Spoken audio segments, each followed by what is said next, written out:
ধোপা কাল্লু তার গাধাটাকে দিয়ে সারাদিন হাড় ভাঙা খাটুনি খাটাত, আর কাজ শেষে তাকে পেট ভরে ভালো খাবার দেওয়ার বদলে সে তাকে মাঠে ছেড়ে দিত ঘাস খাওয়ার জন্য।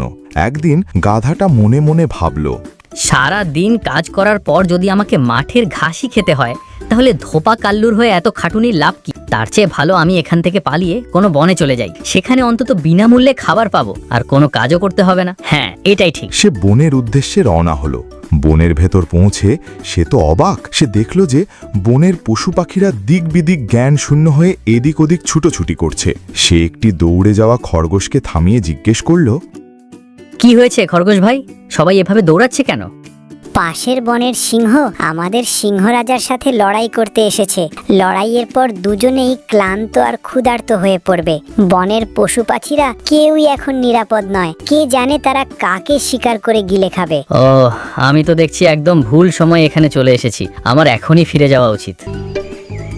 গাধা ভাই, তুমি আসলেই একটা আস্ত বোকা। তুমি ওদিকে যাচ্ছ কেন? শত্রু সিংহ তো ওদিক থেকেই আসছে। সে যদি তোমাকে দেখে তবে প্রথমেই তোমাকে শিকার করবে। আমি এখন কোথায় লুকাবো? আমি গাছের এই ছোট কোটরটায় লুকিয়ে পড়ি। তুমি এত বড় একটা প্রাণী, এইটুকু জায়গায় সিংহের হাত থেকে কিভাবে বাঁচবে সেটা অন্তত ভাবো।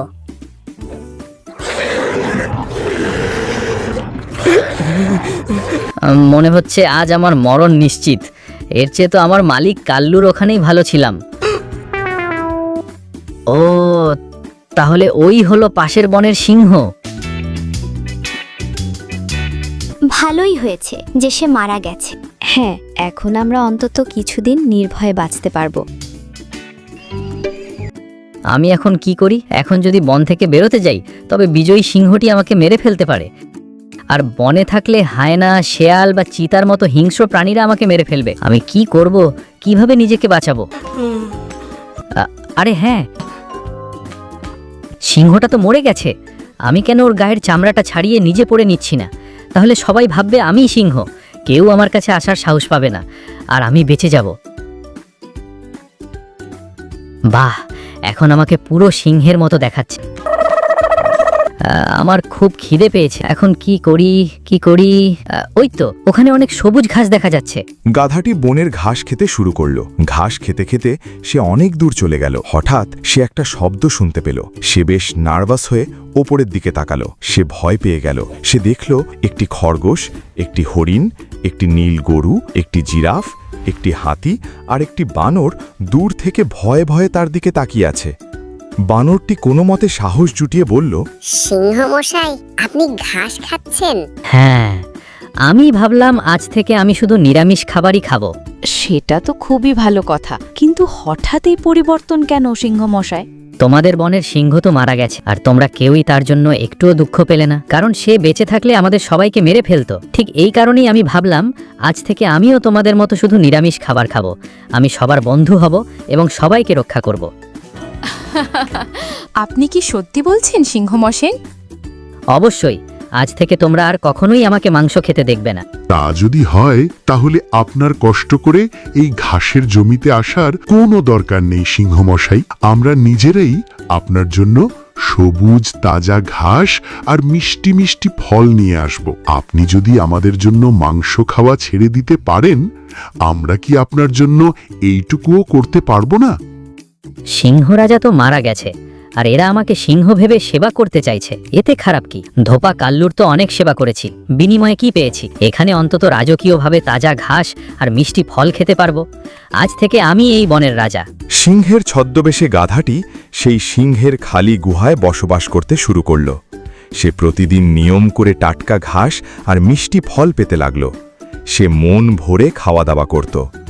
ঠিক তখনই দারুণ! ধোপা কাল্লুকে ছেড়ে আসার সিদ্ধান্তটা আমার একদম সঠিক ছিল। এখন আমি এক বিলাসবহুল জীবন কাটাবো, বিনামূল্যে খাবার পাবো আর পুরো বনে রাজত্ব করব। ওরে বাবা রে, এ তো সেই সিংহ যেই বনের সিংহকে মেরেছিল। হারে গাধা! ও ঈশ্বর, সে তো আমাকে চিনে ফেলেছে। এখন তো আমার দফা রফা। গাধা! তাছাড়া আর কি বলবো? যে সিংহ ঘাস আর ফল খায় সে আমার চোখে একটা গাধা ছাড়া আর কিছুই নয়। তোর কথা এত শোনার পর আমি তোকে দেখতে এলাম। তা ঘাস খাওয়া সিংহ দেখতে কেমন হয় শুনি? একটা কথা বলতো, আমি তো তোকে মেরেই ফেলেছিলাম, তুমি আবার বেঁচে উঠলে কিভাবে? আমি মরার ভান করে পড়েছিলাম যাতে তুমি আমাকে ছেড়ে দাও। যাই হোক, তোর বেঁচে থাকাই উচিত। তুই সিংহ জাতির নামে একটা কলঙ্ক। আচ্ছা, এটা কি ইদানিং মনে হচ্ছে তুমি স্নান করো না? তোমার পেটটা খুব নোংরা হয়ে আছে। এদিকে এসো, আমি এটা পরিষ্কার করে আমার পাপের প্রায়শ্চিত্ত করি। না না না, আমি নিজেই পরিষ্কার করে নেব। আসলে ঘাস খাবার সময় হয়তো নোংরা লেগে গেছে। হ্যাঁ, আমি তো স্নান করতেই যাচ্ছিলাম, কিন্তু তার আগেই তুমি চলে এলে। এসো, আমরা একসাথেই স্নান করি। না, আজ আমার স্নান করার একদম ইচ্ছে নেই। বেশ ঠান্ডা লাগছে, আমি কাল সকালে স্নান করব। তুমি যদি স্নান করতে চাও আমি তোমার সাথে যেতে পারি। না, আমি আসার পথে 4-4টে পশু শিকার করেছি, শরীরটা খুব ক্লান্ত। আমি এখন একটু বিশ্রাম নেব। কাল সকালে আমরা একসাথে স্নান করতে যাব। আমি যদি এখন সঠিক সিদ্ধান্ত না নিই তবে কাল আমার মৃত্যু নিশ্চিত। তুমি বিশ্রাম নাও, আমি একটু ঘাস খেয়ে আসি। হ্যাঁ। ঘাস খাওয়ার বাহানা করে চলতে চলতে সে বনের সীমানার কাছে পৌঁছে গেল। যাক, আমি নিরাপদে বনের সীমানায় চলে এসেছি। শহরে ঢোকার আগে এই সিংহের চামড়াটা গা থেকে খুলে ফেলতে হবে।